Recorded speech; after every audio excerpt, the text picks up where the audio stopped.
What's going on, guys? My name is Lior and welcome back to my channel. So I'm at my point in my career where a lot of us find ourselves every year or two or couple, whatever it is, where we're potentially thinking about switching a brokerage, right? So if you guys know, I've been with Compass now for 2 years in Boston, and my contract is expiring pretty soon. So I am now going through the process of looking for my next brokerage or shop that I'm gonna hang my license with. So what I thought I would do is talk you guys through, what my thoughts were about being in Compass. Honestly, it was fantastic. And how I'm thinking about my next move, right? Some of the factors that I'm gonna be looking at from different brokerages, and how I'm kind of stacking that up against each other. So hopefully that's gonna be helpful. And with that, let's get at it. What's going on, guys? My name is Lior and welcome back to my channel. Now, before I get into the meat and potatoes, super quickly, guys, if this is your first time on my channel, first of all, welcome. Second of all, make sure you smash that subscribe button for me. I'm putting out tons of new videos every single week, giving you guys tips on building your business as a realtor / real estate agent, as well as tips on building your wealth, which is absolutely key. So with that, I'm gonna hop into the content. Now, as I said in the intro, I've been with Compass for a couple of years now. I'm a team leader here. I've grown out a small little team that we do really good volume on. But, as my contract is expiring, I am now looking at new options, right?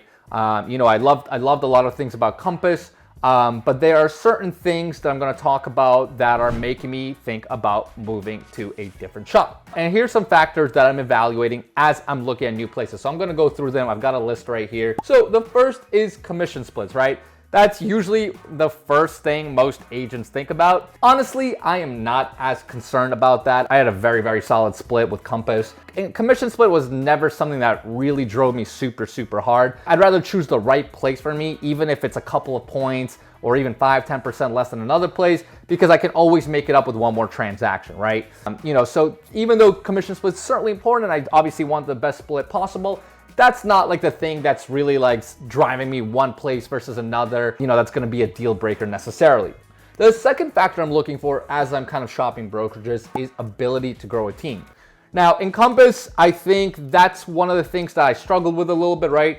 Because what I found was by growing a team is each member I had to bring on kind of went through a pretty rigorous screening process, right? They had to meet with multiple layers of people at the company, had to be approved by those people, make sure they fit in with, their brand or however they decided to evaluate that. So I kind of found that to be a little bit of a rigorous process, right? Because at the end of the day, the way I viewed my team is it's my organization, right? If I feel like, the team member is gonna fit well with me and what my team is doing and how we're producing, I kind of want authority about bringing them on, right? I don't necessarily want external outlook or other opinions for people that are not within my organization directly. So that was one of the things I definitely kind of struggled balancing with while I was with Compass. And that's something that I'm certainly gonna be very cognizant of as I make my next move. Now, the third factor that I'm looking at is additional income opportunity, right? So at Compass, outside of obviously just getting your standard commission checks for every deal that you broker, or as a team leader, obviously I make a little bit of money as my agents do deals. Outside of that, there's not really additional revenue sources for you as an agent, right? I'm gonna talk about this in the next section of the video as I talk about the different brokerages I am exploring. There are brokerages out there that do allow for additional passive income, depending on how many people you bring into the organization, etc. And that's gonna be really critical for me because I certainly wanna build more passive income, especially through my brokerage business. That's not necessarily always relying on me brokering deals. And the fourth factor I think that I'm gonna be really considering is brand. Now, brand was 100% the strength of Compass. I mean, their brand is really strong.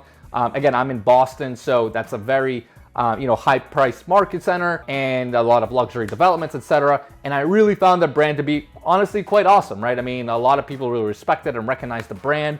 I never faced any issues with it. So that's certainly one of the things I'm also going to be cognizant about as I switch brokerages, right? Because, I do think Compass is probably one of the top brands out there in real estate. So I definitely want to be cognizant about the next brand I choose to align myself with. So based on all of that, now what I thought I would do is actually share some of the brokerages that I'm really considering and they even have interviewed with. Again, I'll tell you guys a couple of the shops and some of my thoughts about them. Again, hopefully this is helpful for you. So the first brokerage I'm considering potentially going to is Keller Williams. Now, obviously KW has a very solid brand recognition across the country, right? It's been an established brand for a very long time. So, in terms of brand recognition, it's pretty solid up there. Not necessarily known as a luxury shop like Compass, but, in terms of real estate credibility, it is certainly up there. Now, in terms of splits, the structure there is pretty solid. They have an incentivized structure where I can cap out really quickly, based on the volume that I produce. At Compass, that was not an option. They don't have any capping or any of that sort.